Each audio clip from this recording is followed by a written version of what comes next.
quiero, lo felicito porque fue a la playa y vino rápido. Ajá, amén. Ah, quiero que leamos esta noche estamos los días miércoles en una serie sin serie. O sea, son temas que no tienen eh, ¿cómo? No tienen un hilo, no hay una idea cronológica, estamos estudiando fuera de serie. Y hoy voy a hablar de mala memoria. Mala memoria. ¿Quién reconoce que tiene mala memoria? Quiero ver. Generalmente los viejitos levantan, no es cierto, no es cierto. La gente joven, la gente joven tiene mala memoria, pero no levanta la mano porque dice, van a decir que estoy viejito. Pero bueno, ¿qué es bueno para la mala memoria? El complejo B. Ajá, ¿para qué sí? Biblia, complejo B. Bueno, ok, no. Ah, quiero que lea conmigo Santiago capítulo 1, versículo 19. Santiago 1:19.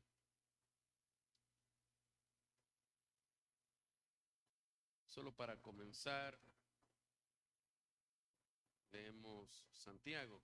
Ya bueno, está en la pantalla. Dice, por esto, mis amados hermanos, todo hombre, acuérdese que está en un sentido genérico, también incluye a las mujeres ahí. Dice, por esto, mis amados hermanos, poquito de menos volumen, gracias. A la transmisión si hay que darle volumen. Aquí casi no la oigo. Mentira. Pero bueno. Dice, por esto, mis amados hermanos, todo hombre sea pronto para oír, tardo para hablar, tardo para airarse, porque la ira del hombre no obra la justicia de Dios. Versículo 21, por lo cual, desechando toda inmundicia y abundancia de malicia, recibid con mansedumbre la palabra implantada, la cual puede salvar vuestras almas. Pero sed, versículo 22, pero sed hacedores de la palabra y no tan solamente oidores, engañándoos a vosotros mismos. Porque si alguno es oidor de la palabra, pero no hacedor de ella, este es semejante al hombre que considera en un espejo su rostro natural, porque él se considera a sí mismo y se va. ¿Y qué dice después? Y luego olvida cómo era.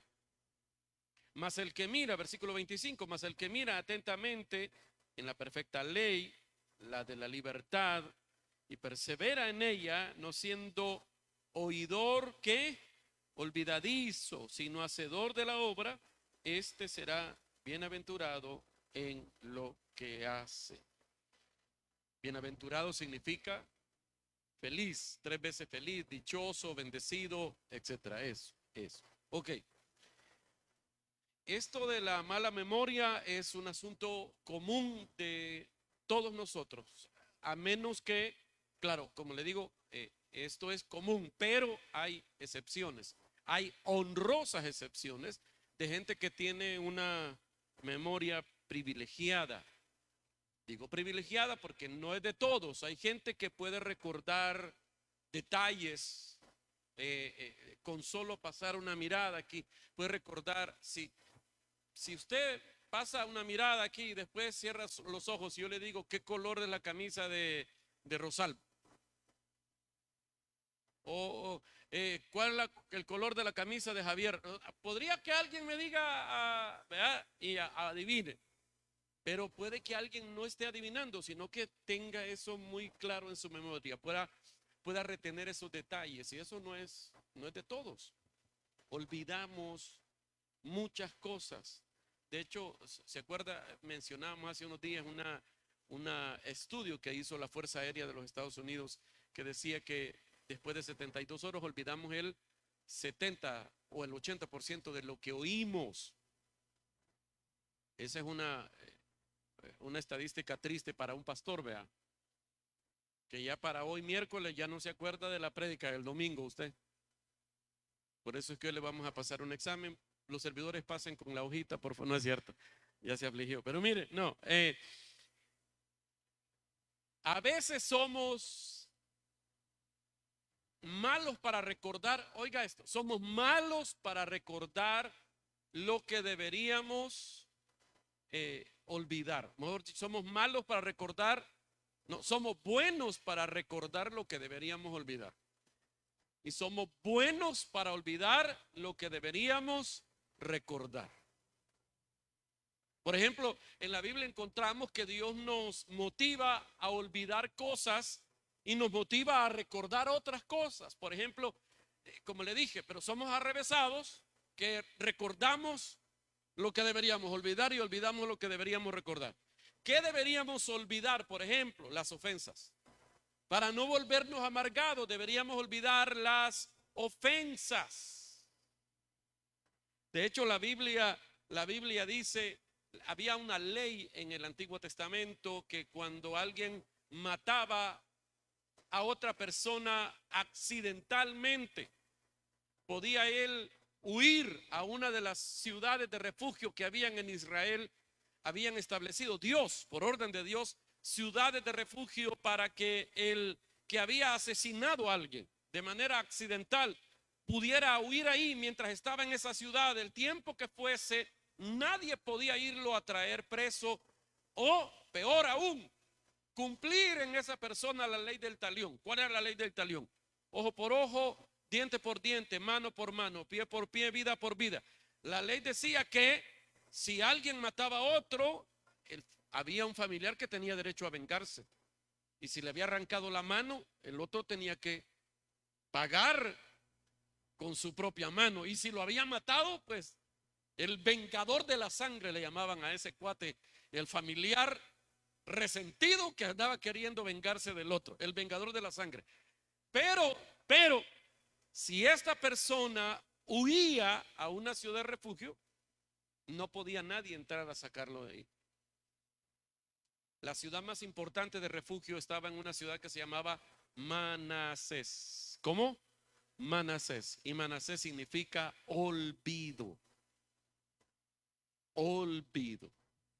Todos nosotros deberíamos ser ciudades de refugio para todos aquellos que en el pueblo de Dios andan huyendo de algo. No voltea a ver a nadie.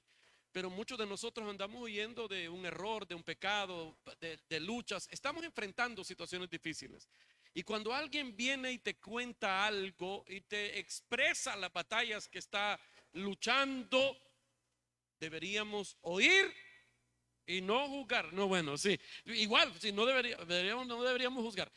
Pero deberíamos escuchar, orar, acompañar y luego olvidar. Olvidar en el sentido, voy a decirlo, intencional. Porque tal vez lo que te cuentan fue tan traumático que no te puede olvidar, ¿verdad? Pero olvidar que en sentido intencional es que no lo vas a decir a nadie. Es como si estuviese olvidado, y en tu trato con esa persona también vas a actuar como si nunca te lo hubieran dicho. Por eso es que no cualquiera puede ser como el confidente de otro. Tiene que ser una persona madura, de verdad, que haya entendido el asunto de la gracia, porque hay gente que te vienen a contar, fíjate que yo a veces quisiera matar a mi marido. Imagínense que una mujer le diga eso. En el momento usted se hace la cristiana, verdad, espiritual, ora por esa mujer, pero después la anda viendo así como con recelo, con miedo. Ah, vieja loca, quiere matar gente, ¿verdad? O sea, deberíamos actuar allí es donde deberíamos actuar con amnesia. Allí es donde deberíamos olvidar. ¿Aló? Hay cosas que deberíamos olvidar. Hay cosas que deberíamos olvidar y son las que recordamos. Hay cosas que deberíamos recordar y son las que olvidamos. La Biblia dice, ya le estoy diciendo, para no perderme en la idea que tengo que decirle esta noche. La Biblia dice que hay cosas que deberíamos olvidar y son las que recordamos. ¿Cuáles? Las ofensas, por ejemplo. La Biblia dice que hay cosas que deberíamos olvidar y son las que siempre recordamos. ¿Cuáles son esas cosas? Las bendiciones de Dios no deberíamos olvidarlas. Así dice el Salmo 103. No olvides, dice, bendice alma mía al Señor y no olvides ninguno de sus beneficios. Esas cosas deberíamos recordar, pero las olvidamos. Las olvidamos. Hubo un filósofo griego que dijo una vez: el hombre es tal que cuando le hacen un bien lo escribe en el polvo y cuando le hacen un mal lo escribe en el mármol. Cabal te están describiendo a vos, vea. Si te hacen un daño, no lo olvidas jamás. Si te hacen un favor, no te acordás. ¿Aló? Bueno. Y hoy quiero que veamos esta importancia que Dios le da al recordar. Dejen de platicar, por favor. Mire, por ejemplo, cuando ha habido una guerra y luego se firma un tratado de paz, generalmente en el, ¿cómo se llama esto? En el lenguaje judicial de los tratados de paz y la reconciliación, cuando ha habido una guerra civil, por ejemplo, y los dos bandos van a llegar a un acuerdo, generalmente en el acuerdo incluyen una amnistía. La amnistía viene de amnesia, que significa no puede haber amnistía si no se asume amnesia, pues, porque es que, claro, no se puede olvidar literalmente los crímenes atroces de una guerra, pero para que haya reconciliación debe haber perdón, y eso implica a veces pasar la página, hacer como que hemos olvidado. Y bueno, en este país hubo una guerra civil y hubiera un acuerdo de paz y se acordó amnistía. Claro, pero mire, no estoy hablando de política, pero tiene que ver con esto que es tan importante, porque en una guerra hay cosas que se deben olvidar, pero no todo se debe olvidar, porque si olvidamos todo, olvidamos las causas que nos llevaron en primer lugar a esa guerra. Esas cosas no deberíamos olvidarlas para evitar volver a la misma guerra. Ahora, cuando uno ve hoy, por ejemplo, en Europa, incluso en Estados Unidos, ese nuevo movimiento, y sin vergüenza lo dicen, movimientos neonazis, que los que se empilan con los movimientos neonazis son los jóvenes, porque tienen la rebelión a flor de piel, ¿verdad?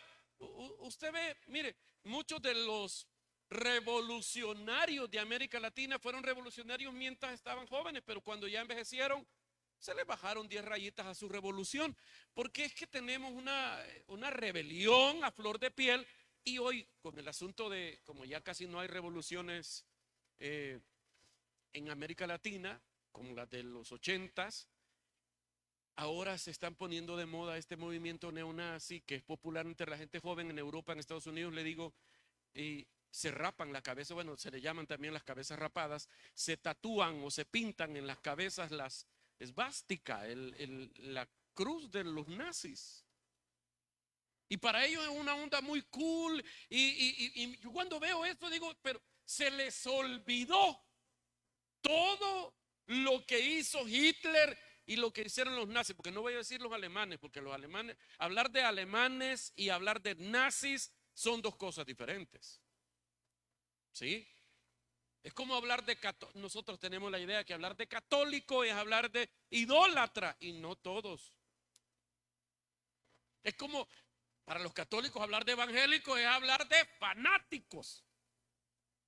Fanáticos irracionales, dogmáticos. ¿Aló? Usted no es de eso, ¿va? Bueno, entonces olvidamos lo que hizo Hitler en la Segunda Guerra Mundial con los nazis. Mataron a más de 5 millones de judíos. Y se calcula que mataron otros 3 millones de personas, entre ellas ancianos, gente desahuciada, gente con alguna enfermedad terminal o alguna deformación física, porque la pila de Hitler era crear una raza perfecta, no solo en apariencia, que fueran cheles, sarcos y guapos como yo, sino que no tuvieran defectos. Ahí me hubieran matado a mí también, vea, porque tenían que ser gente perfecta. De hecho, hay una serie en la tele. ¿Usted ve tele? Sí, yo veo tele. Hay una serie que se llama El hombre en la torre, algo así se llama. Sí, algo así se llama. Y está basada en una novela, un gringo la escribió, por cierto.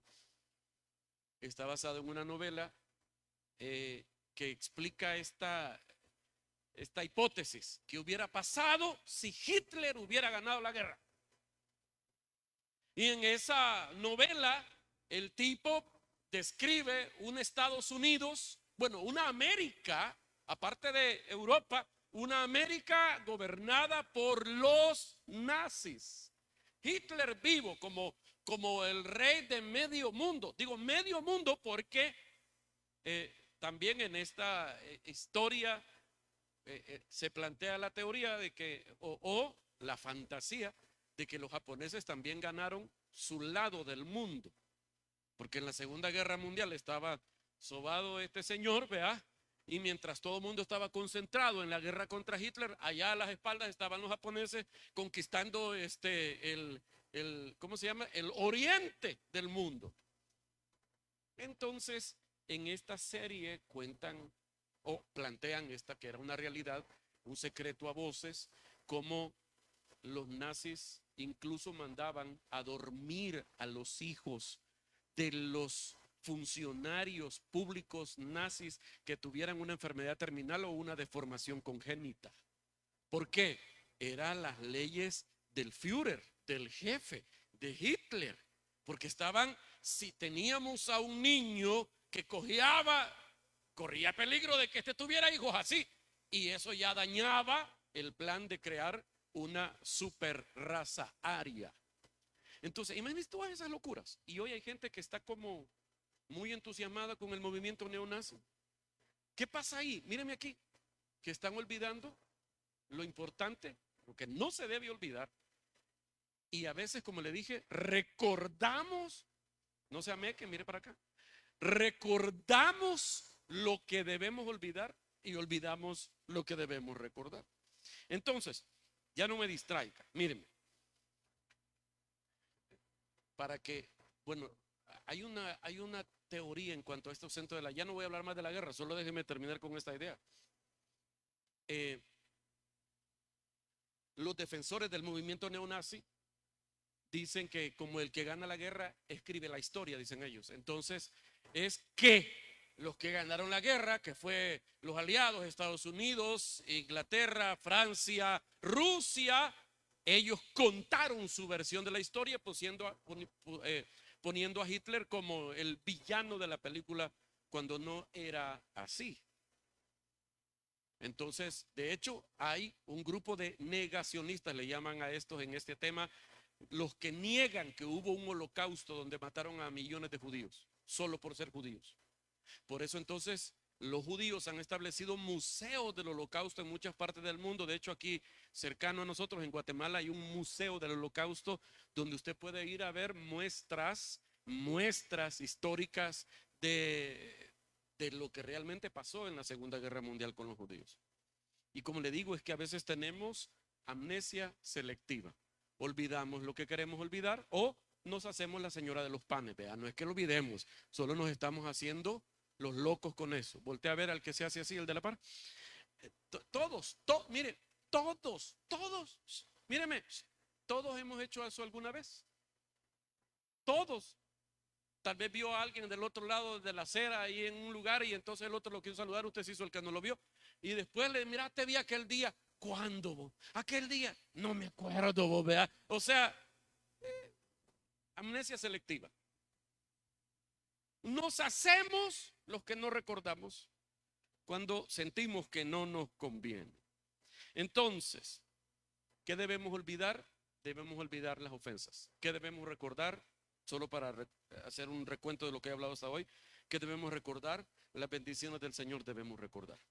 Ahora, como le dije, no podemos recordarlo todo. Por ejemplo, si yo le pregunto a algunos, ¿qué comiste hoy? Algunos, aunque se pegaron una gran hartada, ¿verdad? Puede que ni se acuerden qué fue lo que comieron. Dicen, vea, todavía se ponen, no, ni se acuerdan, imagínense pues. Porque no lo podemos recordar. ¿Cuántas tortillas te comiste? A veces amnesia selectiva. Te da pena decir que te aventaste 5 tortillas y ya estás a dieta, ¿verdad? Pero, no todo lo podemos recordar. Hay cosas que aunque querramos, no las podemos retener en la memoria RAM de nuestro cerebro. No podemos retener todo lo que quisiéramos, pero hay cosas básicas que da pena olvidarlas. Por ejemplo, ¿cómo te llamas?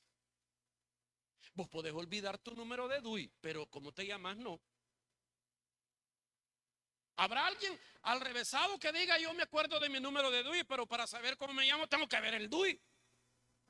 ¿Va que no? O sea, hay cosas tan básicas que no debemos olvidar.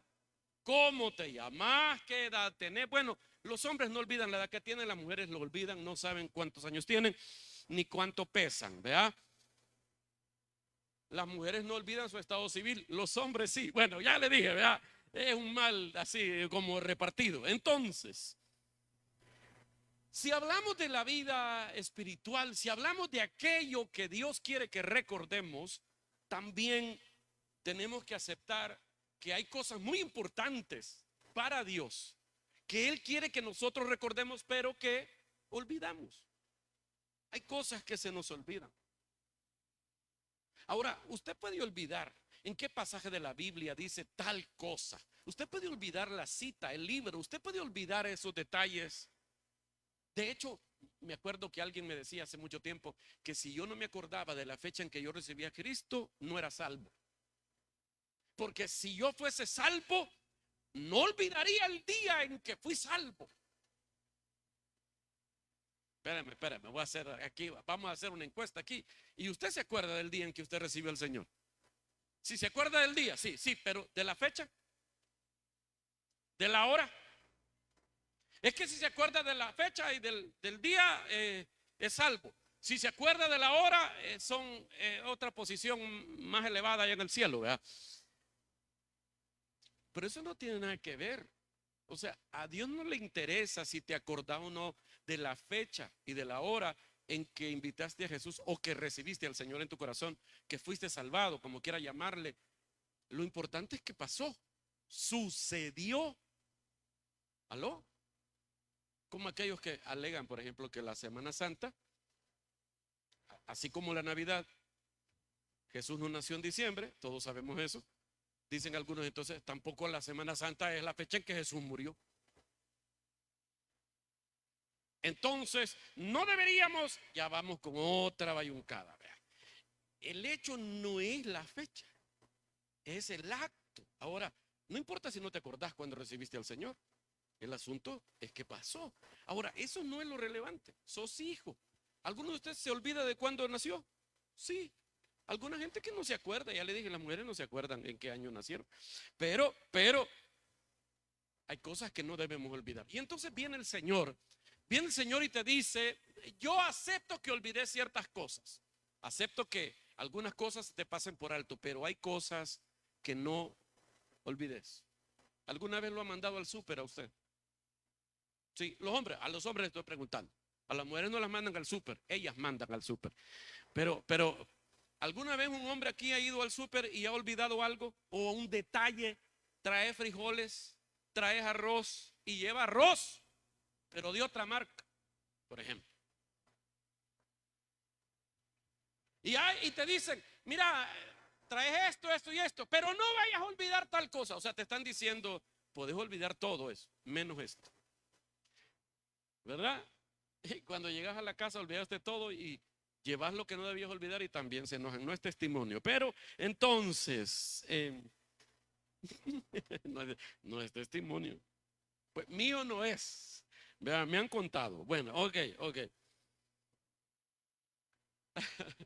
Oiga pues, Santiago capítulo 1, hoy sí vamos al texto, pues Santiago en el capítulo 1 está diciendo, está haciendo una comparación de cuando leemos la Biblia y cuando nos vemos en un espejo. Está comparando la Biblia con un espejo, la palabra de Dios con un espejo. Y dice que hay personas que cuando leen la palabra de Dios, luego se olvidan. Como aquel que dice que se ve en un espejo, ve en un espejo su rostro natural y después se va y se olvida cómo era. Podría decir usted, eso es bien raro, que yo me vea en el espejo y me olvide cómo iba peinado. Es raro. ¿Por qué? Porque es que en el tiempo en que Santiago escribió su carta, los espejos no eran de cristal, o sea, eran de metales pulidos y habían de varios precios, vea.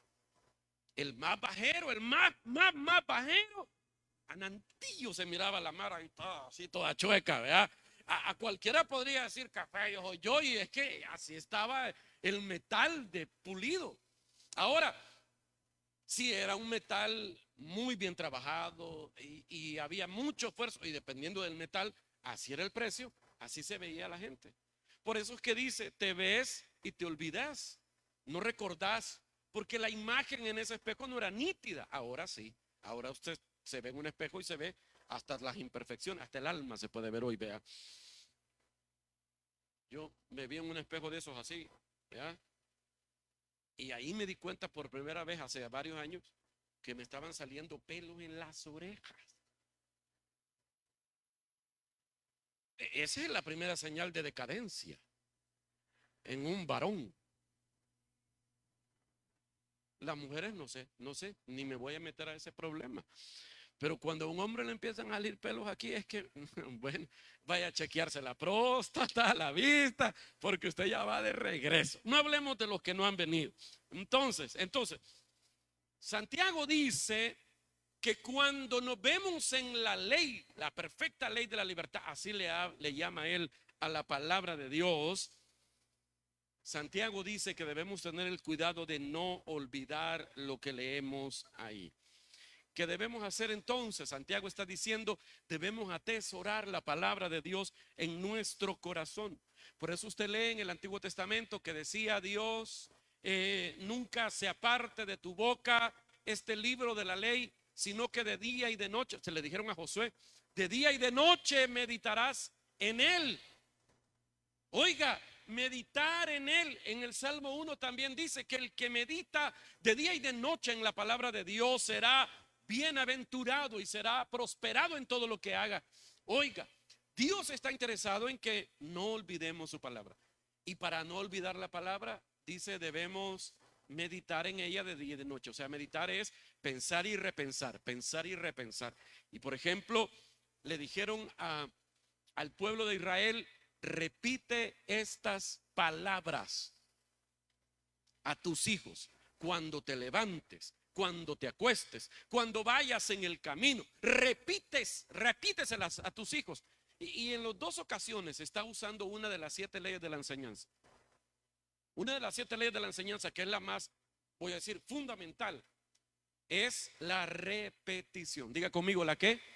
La repetición. Hasta el apóstol Pablo dijo, para mí no es gravoso siempre repetirle las mismas cosas y para ustedes es más seguro. O sea que para que podamos retener la palabra de Dios debemos repetir.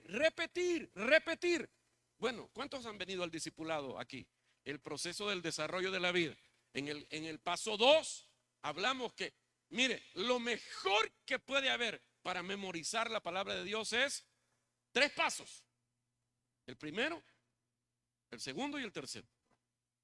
Bueno, el primero es repite, el segundo es repite y el tercero es repite. O sea, si realmente queremos retener, debemos repetir. De hecho, la mejor manera de crear un hábito es la repetición. Si uno quiere crear un nuevo hábito, debe hacer lo mismo de 4 a 6 semanas. ¿Aló? O sea, es la ley de la repetición. Ahora, Debo tener presente, primero aquí, lo que está diciendo Santiago, debo tener presente la palabra de Dios. El tener siempre presente la palabra de Dios en nuestra mente y nuestro corazón es un seguro para nosotros mismos, es un seguro para nuestros hijos, es un seguro para todos. ¿Se acuerda lo que hablábamos la semana pasada? Hay que subir el nido a las alturas porque la serpiente le gusta comerse a los hijos del águila. Debemos repetir la palabra de Dios en nuestra casa. Y hoy estamos en un tiempo en que hay un menosprecio muy acentuado por las cosas de Dios.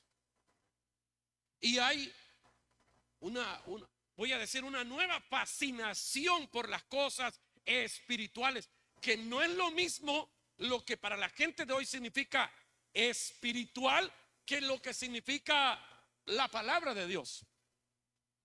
Porque usted escucha la palabra espiritual y dice, qué bueno, están buscando al Señor. Nel, espiritual son los demonios también. Espiritual son esos pensamientos metafísicos, las religiones orientales, la meditación trascendental. Y algunos quieren entrar a esa onda de la meditación trascendental y se vuelven budistas. Y lo único que tienen en común con Buda es la gran panza, ¿verdad? Pero y dicen, no, es que eso de espiritual es un término muy vago y amplio hoy. Dice que Cristo es la palabra de Dios. Cristo es la palabra viva de Dios.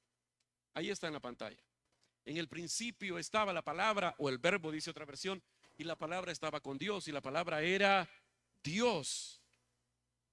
Cristo es la palabra de Dios. ¿Qué quiere decir eso? Si Santiago dice que debemos atesorar la palabra de Dios, no solo está hablando de las palabras escritas de Dios, sino que está hablando de Cristo mismo. Debemos atesorar al Señor. En otras palabras, mírame, puedes olvidarte de todo, pero no te olvides de Cristo. Eso está diciendo. Puedes olvidarte de todo, pero no te olvides de Cristo.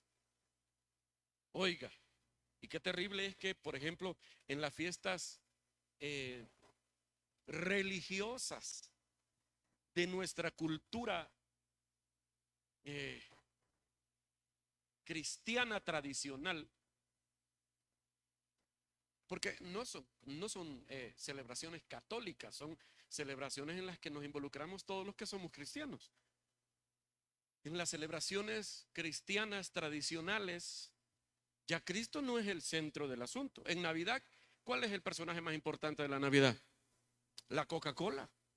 Bueno, no, bueno, sí, que Santa Claus, pues, vea. Pero, ¿y en la Semana Santa? La Pilsener. Bueno, ¿cuál es el elemento más importante en la Semana Santa?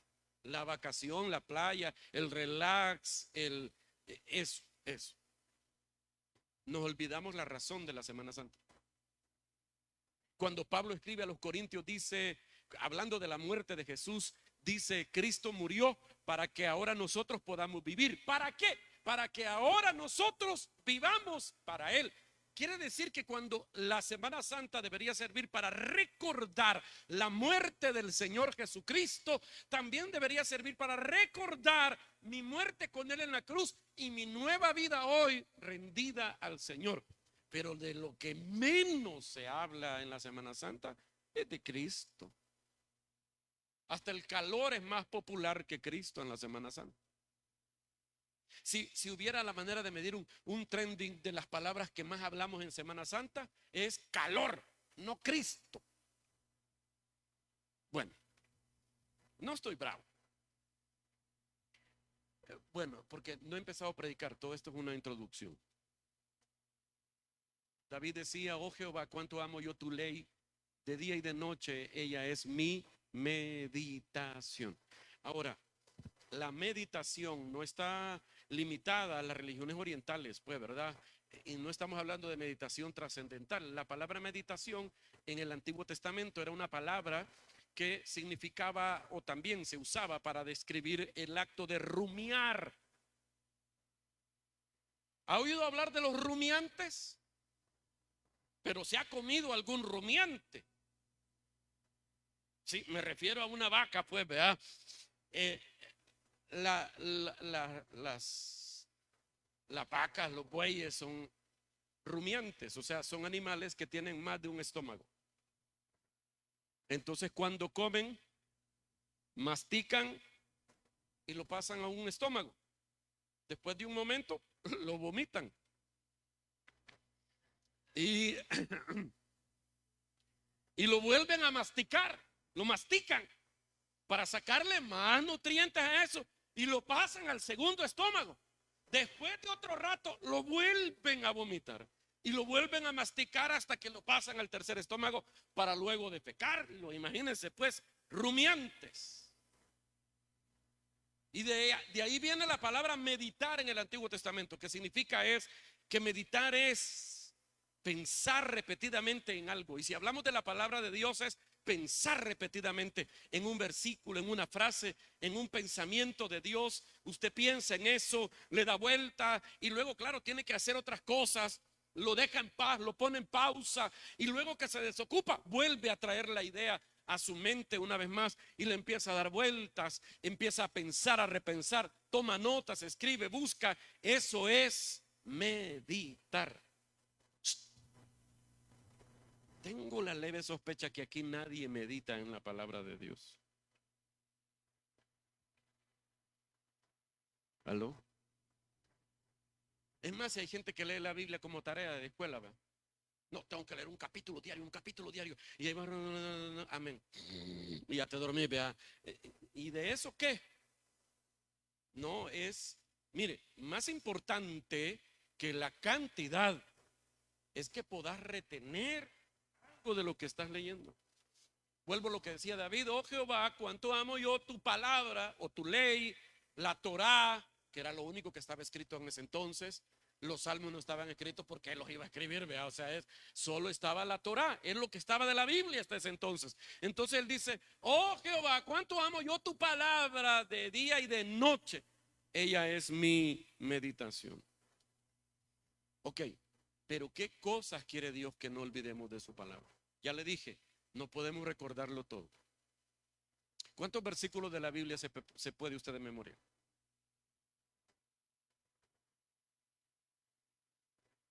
¿10? ¿Sí? ¿15? Porque hay algunos que la cita la dice atravesada a usted, ¿verdad? Vaya, digamos 15. Pero habrá gente que no se puede ni 5. Algunos solo se pueden aquel que dice a Dios rogando y con el mazo dando. Este sí. Ni una hoja se mueve si no es la voluntad del Padre. Mateo algo. Así me dijo alguien una vez: Mateo algo. Ya le dije yo que le doy $100 si me dice dónde dice en la Biblia ese versículo de ni una hoja se mueve o cae si no es la voluntad del Padre. Eso no está en la Biblia. Ahorita están diciendo: bien, me puedo ganar a 100 pesitos yo. Ya voy a ir a buscar. Ay, me lo pasa, oye. Pero bueno, hay cosas que podemos olvidar, pero hay cosas que no podemos olvidar. En estos 15 breves minutos podemos aprender algo. Deuteronomio capítulo 4. Deuteronomio 4.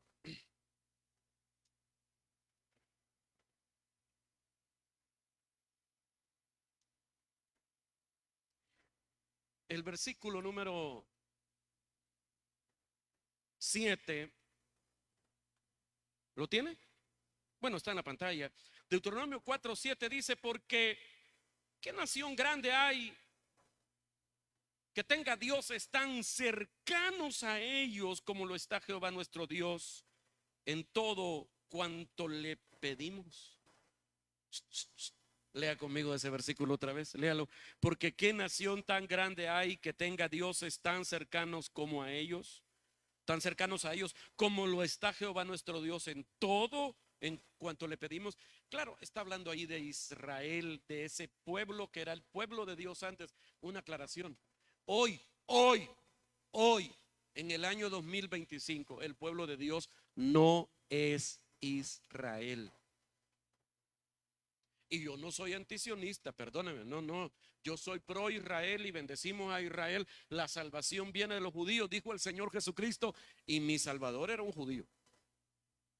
Pero el pueblo de Dios hoy está formado por judíos y gentiles, o sea, judíos y no judíos. ¿Cuál es la característica en común del pueblo de Dios de hoy? Hoy es que han creído en Jesús como el Mesías enviado por Dios. Entonces no importa si sos judío o no, es si has creído en el Señor Jesucristo. Ahora entonces este versículo es para usted y para mí. ¿Quién tiene el privilegio de tener a un Dios tan cercano en todo lo que le pedimos? Mire qué promesa más poderosa esa. No, hombre, usted no es cualquier cosa. Usted tiene un Dios grande de su lado. Gloria a Dios. Versículo 8, sigamos leyendo. Y dice: ¿y qué nación grande hay que tenga estatutos y juicios justos como es toda esta ley que yo pongo hoy delante de vosotros? Por tanto, versículo 9, por tanto, guárdate y guarda tu alma con diligencia para que, ¿qué? Para que no te olvides de las cosas que tus ojos han visto, ni se aparten de tu corazón todos los días de tu vida. Antes bien que las enseñarás a tus hijos y a los hijos de tus hijos. Amén. Oiga lo que está diciendo aquí la Biblia. ¿Qué no debemos olvidar? ¿Qué es lo que no debemos olvidar? Ahí está. No debemos olvidar de las cosas que tus ojos han visto. O sea, de lo que la Biblia está hablando ahí es de aquellas cosas que Dios ha hecho en tu vida. Aquellas cosas que Dios ha hecho en la vida de gente cercana, que a vos te consta que ese fue un milagro de Dios. ¿Qué no debemos olvidar? Míreme para acá, se lo dije hace un momento. No debemos olvidar las bendiciones del Señor. Alma mía, bendice al Señor y no olvides ninguno de sus beneficios. No olvidemos las experiencias que hemos tenido con Dios. No debo olvidar eso. Muchos de los que están aquí tienen años de ser cristianos. Amén. Y cada año usted puede hacer un listado de cosas poderosas que Dios hizo en su vida. No hay un solo año, no hay un solo mes, una sola semana en la que Dios no se manifieste poderoso en tu vida. Si vos me tenés el valor de decir, no, esta semana no he visto a Dios obrar, no significa que no lo haya hecho, es que no estás prestando atención o no estás valorando las cosas como debes. Albert Einstein decía: yo soy realista, yo creo en los milagros. Lo dijo a manera de sarcasmo, porque todos los de la comunidad científica decían: soy realista, Dios no existe, no existen los milagros. Pero él decía: yo soy realista, yo creo en los milagros. Porque la realidad de la vida es que Dios sigue haciendo milagros entre nosotros hoy. Y podemos vivir la vida como si no hubieran milagros, o podemos vivir la vida como si todo lo que vivimos a diario es parte de un gran milagro. Dios sigue haciendo cosas con nosotros. No debemos olvidar eso. No debemos olvidar lo que Dios hizo. Más cuando usted anda en depre, cuando sienta que anda de bajón, cuando vea la vida a oscuras, cuando solo pueda sentir nostalgia y melancolía. Acuérdese que usted no está solo y que lo que enfrenta hoy no es primera vez que lo enfrenta. Pudo haber sido en otras circunstancias, con otros actores, pero Dios siempre estuvo y Dios siempre estará.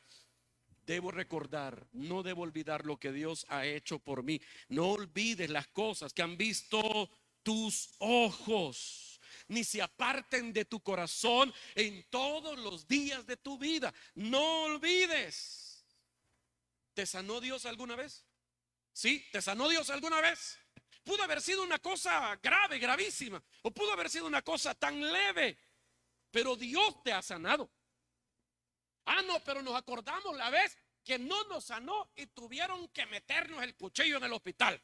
De eso nos acordamos, pero no, Dios te ha sanado muchas veces. Dios nos ha sanado. ¿Cuántos han pecado aquí? Hay varios. ¿Te perdonó Dios? ¿Sí o no? Ese es un milagro, porque vos no te mereces nada.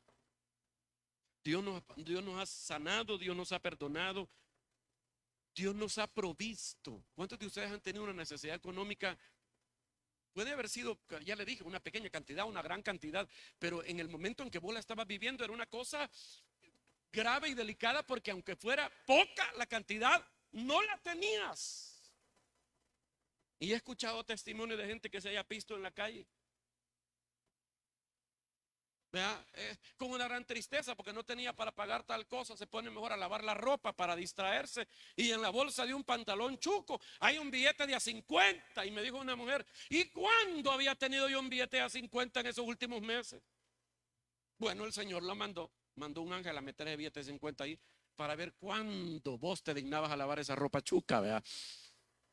No sé, milagros, milagros. Me acuerdo cuando nosotros apenas estábamos comenzando la iglesia de Nicaragua con mi familia. eh, sí, pasamos días en que no teníamos absolutamente nada, nada, nada para comer. Y mi esposa salió con los niños a caminar para distraerlos. Siempre los llevábamos a un parque cercano ahí. Caminamos varias cuadras, pues, y llegamos al parque. Ahí los empujamos un ratito en los columpios y se les olvidaba que no había lo que ellos querían. Y entonces ese día ella iba y pasó más de una vez que iba en la calle y encontraba dinero en los palos. Por esta, mire que es verdad. Sí, en los palos, en la calle. O sea, milagros, milagros. Y yo sé que vos tenés tus propios testimonios. Mire, yo he oído gente que dice: no tenía nada, yo solo tenía $10 en la cuenta. Yo dije: voy a ir a ver si saco aunque sea 5. Y cuando fue a revisar el estado de cuenta, habían más de $100. ¿Y cómo? Nadie supo, nadie sabe. No fue horrible, no fue horrible. Testimonios milagrosos. Dios te ha sanado, Dios te ha provisto, Dios te ha perdonado, Él te ha defendido. Lo que la Biblia está diciendo es: no importa lo que haya sido, mírame para acá. Dios no envejece, Dios no cambia. Si lo hizo ayer, lo puede hacer hoy y lo puede hacer mañana. Lo que has enfrentado antes te va a venir a tu vida después de un tiempo y se te va a volver a repetir las mismas complicaciones, y Dios estará allí también en el mañana difícil que vayas a enfrentar. Dios sigue ahí. ¿Qué más? Míreme, usted tiene experiencias. El diablo va a poner en tu mente argumentos. Cuando las cosas se compliquen, el diablo va a argumentarte en tu mente que no te oye, que no te ama, que te ha abandonado, que algún pecado estás pagando. No le prestes atención a los argumentos del diablo. Recordá las experiencias de Dios. No olvides lo que han visto tus ojos, ni se aparten de tu corazón estas cosas todos los días de tu vida. No importa cuántas palabras negativas vengan a tu mente, esas no vienen de Dios, esas vienen del enemigo. Que el Señor lo reprenda. Son puros y viles argumentos. Un argumento nunca puede vencer una experiencia, y vos has tenido una experiencia con Dios. El Señor sigue haciendo lo mismo ayer, hoy y por todos los siglos. Y mire cómo dice el versículo 9, que esas cosas, dice: por tanto guárdate y guarda tu alma con diligencia, para que no te olvides de las cosas que tus ojos han visto, ni se aparten de tu corazón todos los días de tu vida. Antes bien, ¿qué dice? Las enseñarás a tus hijos y a los hijos de tus hijos. ¿Sabe? Este es un doble seguro. Diga, doble seguro. ¿Por qué? Porque cuando vos le enseñás algo a alguien, estás evitando que eso se te olvide. Y los que son maestros saben que la mejor manera de no olvidar cosas importantes es enseñarlo. Aprende más el que enseña que el que va de alumno. Mire, y el otro seguro aquí es que estamos evitando que las nuevas generaciones olviden las cosas poderosas que Dios puede hacer. Y claro, usted le puede contar a sus niños que el Mar Rojo y que el Señor lo abrió y que pasaron en seco y todas esas cosas fantásticas. Qué bueno, qué bueno. Te felicito que contes esas cosas. Pero lo que él está diciendo ahí: las cosas que tus ojos han visto. Es más impactante el testimonio que vos no. Claro, es impactante que Moisés se paró con la vara y el mar se abrió. No, está bien, pero más impactante es que vos digas: aquí en nuestra casa pasó tal cosa. Con este tu hermano Feyo pasó tal cosa. Con este tu papá pasó tal. O sea, los testimonios que has vivido vos debes contarlos a tus hijos, a tus nietos. Seguir testificando que Dios no solamente abrió el mar Rojo, que Dios también abre mares complicados hoy, calma tormentas hoy, vence gigantes hoy. Dios sigue haciéndolo hoy. Vas a hacer esto. Algún día vamos a hablar de esas cosas que Dios le ordenó cuando iban a entrar a la tierra prometida. O sea, es como acto de agradecimiento por haber entrado a la tierra prometida. Una de esas cosas que Dios les dice es: cuando entres a la tierra de Canaán, vas a celebrar el primer día de cada año, y este será el primer día de cada año. Celebrarás la Pascua y lo vas a hacer de esta manera. ¿Se acuerda de la Pascua? Sí, que se celebraba justo también en este entonces. Por eso algunos le llaman a esto, en los gringos le llaman Easter. ¿Cómo le llaman? Easter, algo así se llama, la Pascua. Aunque esta fiesta ya no se llama la Pascua, para los judíos se llamaba la Pascua, hoy se llama, digamos, como le llaman, ¿verdad? La semana en que murió el Señor, o la Semana Santa. Pero ¿se acuerda cuando Jesús celebró la Santa Cena o la Cena del Señor? Él estaba celebrando la Pascua judía. Eso estaba celebrando. Esa fue la última Pascua y fue la primera Cena del Señor. ¿Y en qué consistía la Pascua? ¿Por qué Jesús era el principio y el final de esa celebración?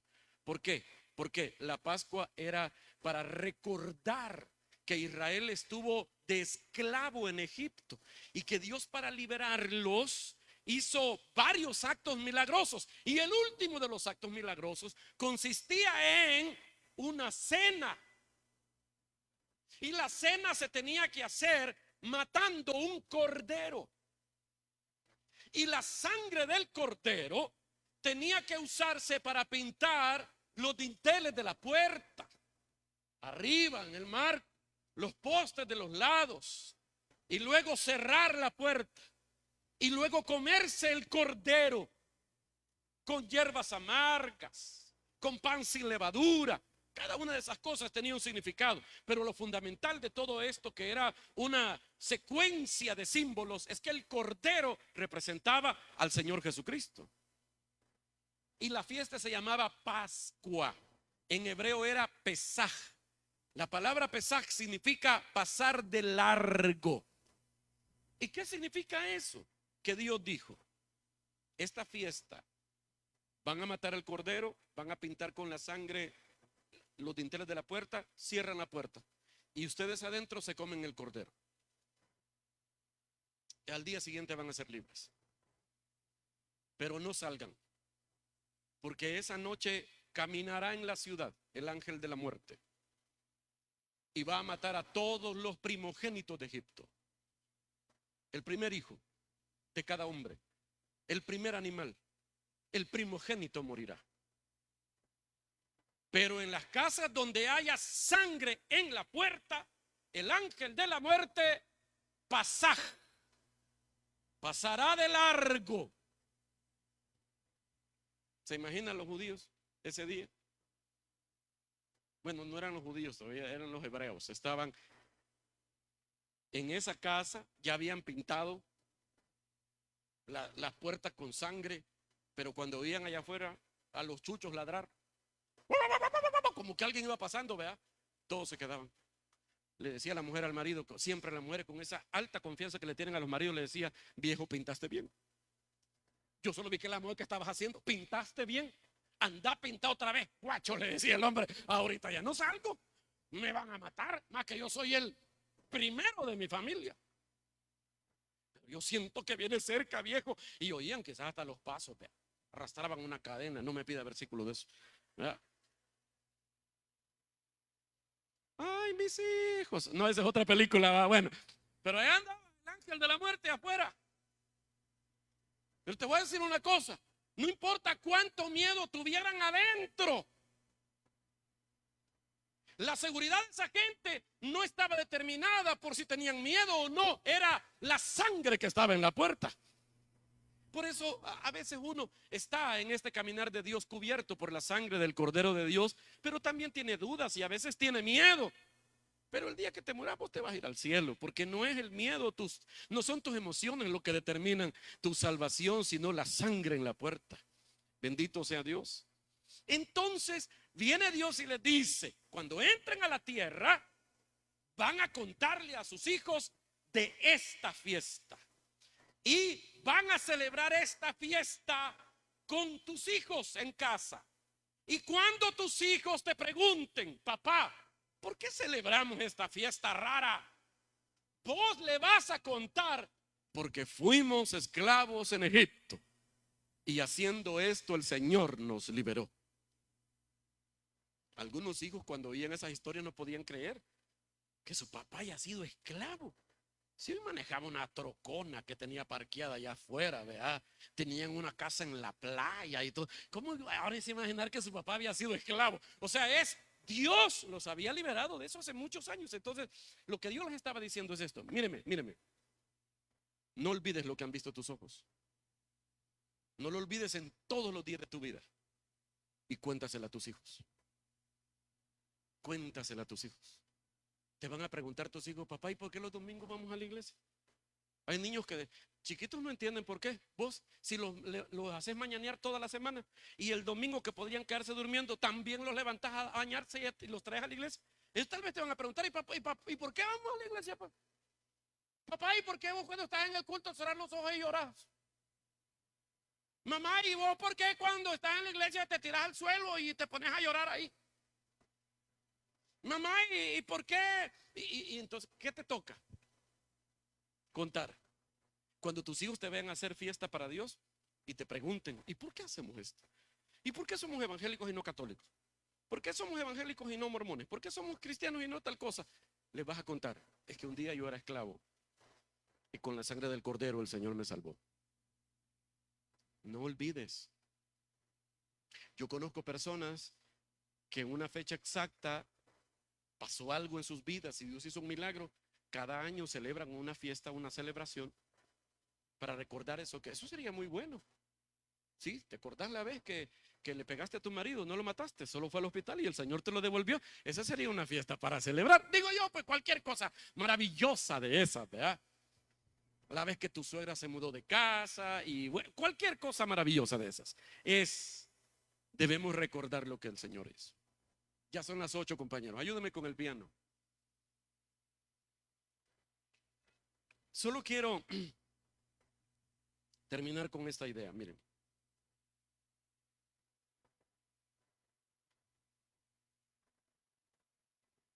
En el Salmo 71, creo, no está ahí, no.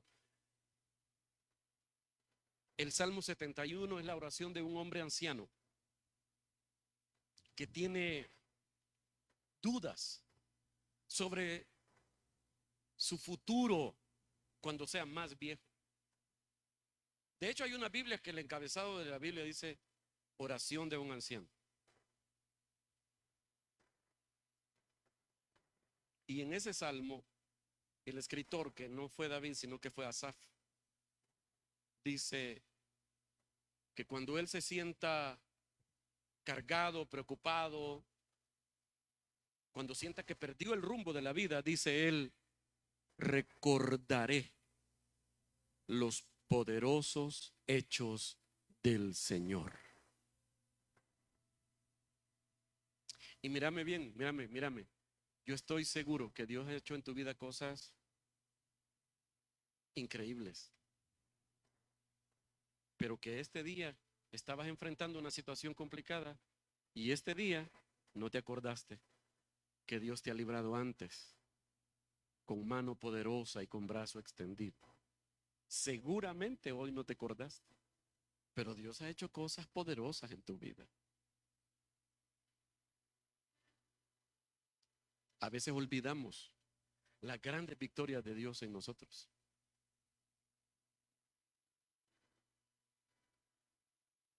Espérame, chico, teneme paciencia, por Dios. Míreme aquí. La Biblia cuenta una historia que siempre que puedo la recuerdo. Y hoy que estoy viendo, bueno, hay otra serie, ya mucho hablo de la tele yo. La casa de David. ¿Cuántos vieron esa serie o la están viendo? ¿Sí? La casa de David. ¿Sí? ¿Quién? ¿No? No ve, las mira usted, mire eso, hombre, cosas buenas, edificantes. En Prime Video está La Casa de David, que es una serie creada por cristianos. Los consultores de la serie son teólogos, historiadores, pastores. Es una serie que para mí es, junto con la otra serie de Chosen, es lo más cercano que pudieron haber hecho en este tiempo acerca de una historia bíblica. El último capítulo, spoiler, ahí le va. David mata a Goliat.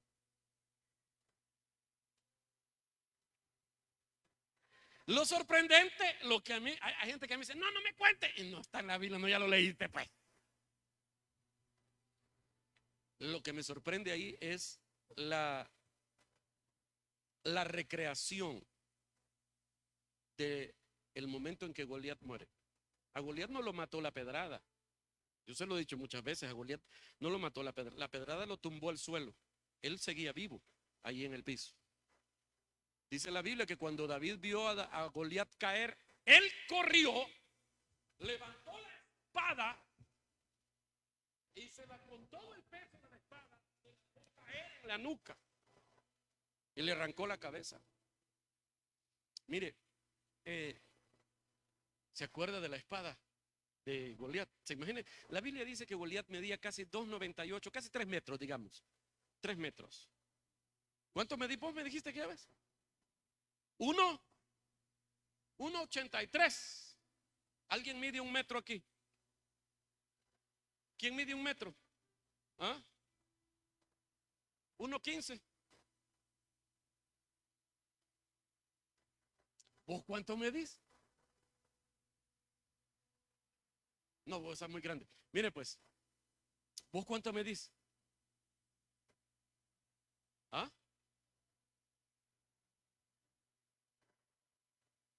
1,20. Vas a ver. Párate.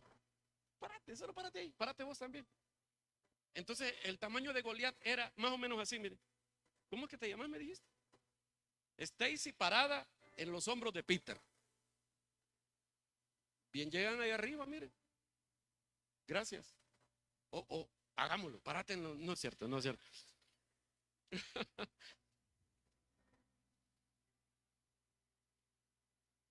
Y estaba leyendo hoy precisamente para venirle a contarle el chambre bien, que si Goliat medía casi 3 metros, la espada debería de medir por lo menos 1,50. O sea, la espada por lo menos debía tener esta estatura, ¿ves? Llegarme a los hombros, de allá hasta aquí. Y pesaba como 15 libras.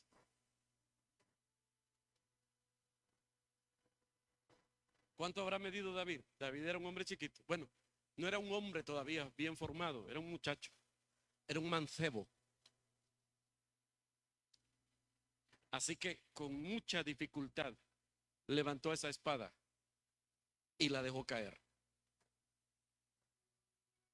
Épica, míreme, esa es una batalla épica, es una batalla que se usa para hoy en día en la cultura popular para ilustrar situaciones imposibles, como el Real Madrid hoy contra el Arsenal, pero al revés. Si es que el Señor no respalda a los que andan en pecado, dice la Biblia. No es cierto. No, sí es cierto, así dice, pues, pero oiga, esa batalla fue tan legendaria que hasta usted y yo sabemos. Tal vez no todos los detalles, pero lo sabemos, ¿verdad que sí? Bueno, espérenme pues, voy a ir al punto para que terminemos.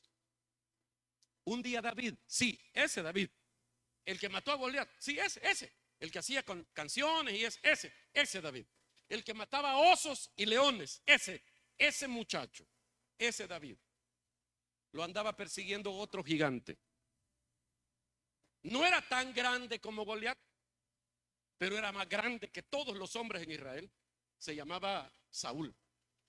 De paso, era loco tirapiedras.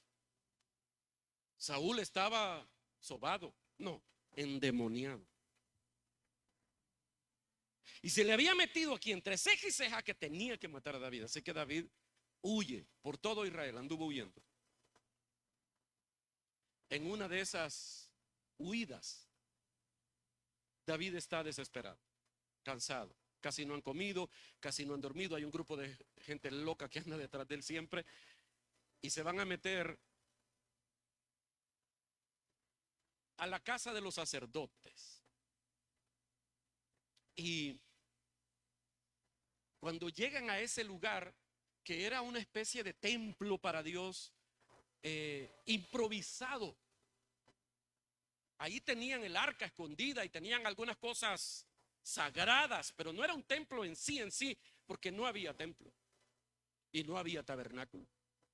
Así que ahí tenían escondida, guardada el arca del pacto y las cosas del culto judío. David llega allí a ese lugar, huyendo de Saúl.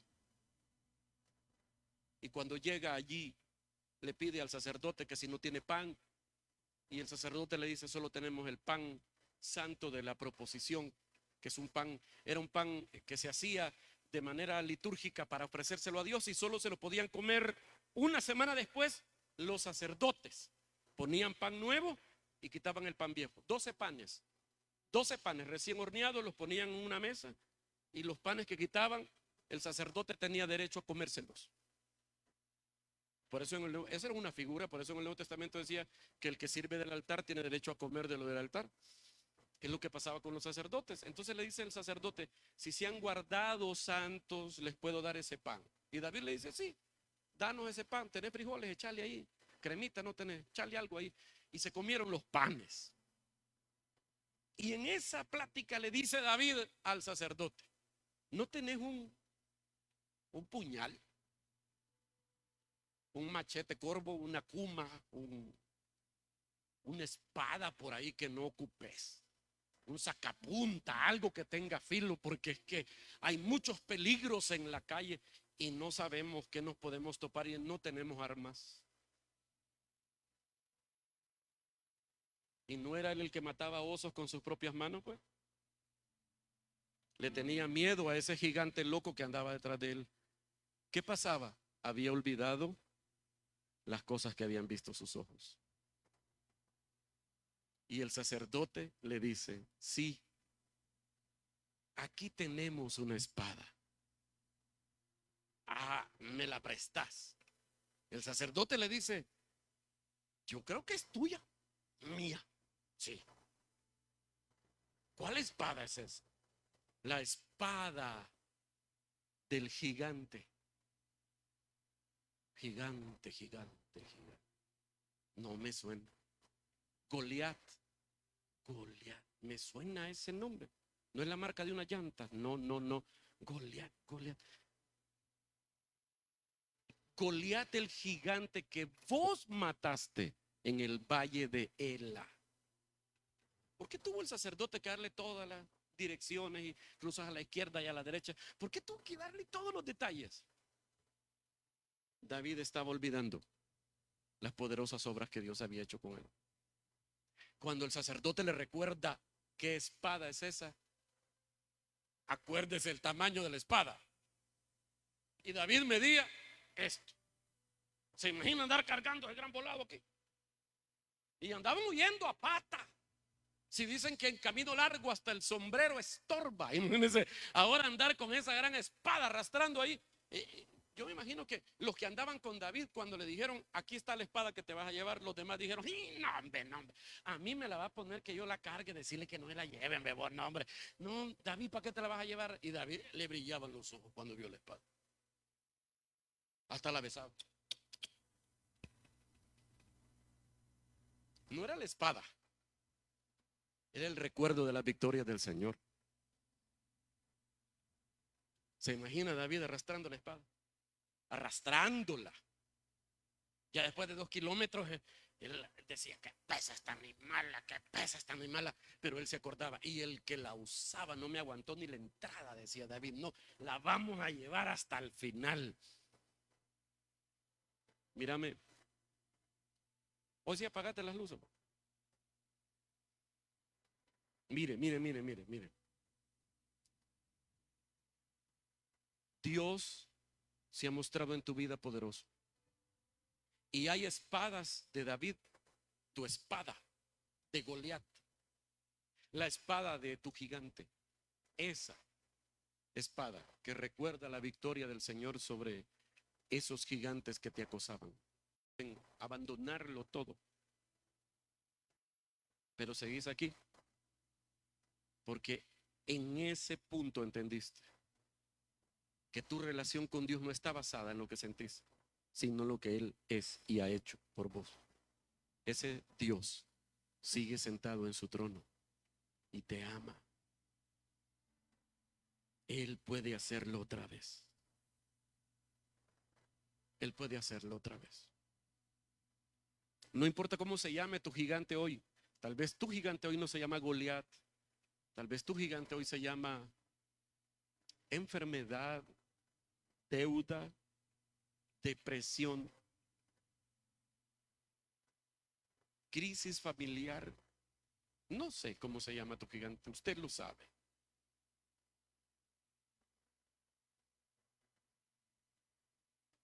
Goliat le gritaba insultos, dice la Biblia, y maldiciones a David para desalentarlo, para meterle miedo. David no le prestó atención a los gritos del gigante.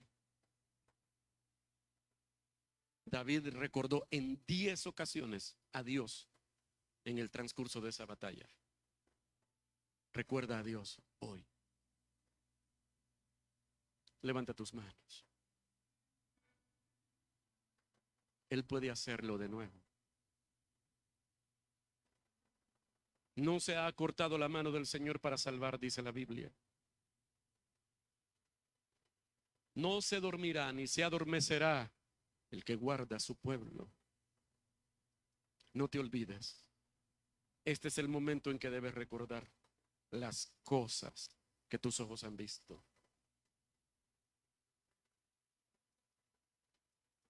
Gracias, Señor, gracias. Levanta tus manos y dale gracias. Dale gracias por aquella vez, por ese momento. Dale gracias por aquella situación. Dale gracias, dale gracias. Mientras le das gracias por lo que Él ya hizo, recordarás que Él sigue sentado en su trono y puede hacerlo otra vez. Él puede hacerlo otra vez. Él puede hacerlo otra vez. Aleluya.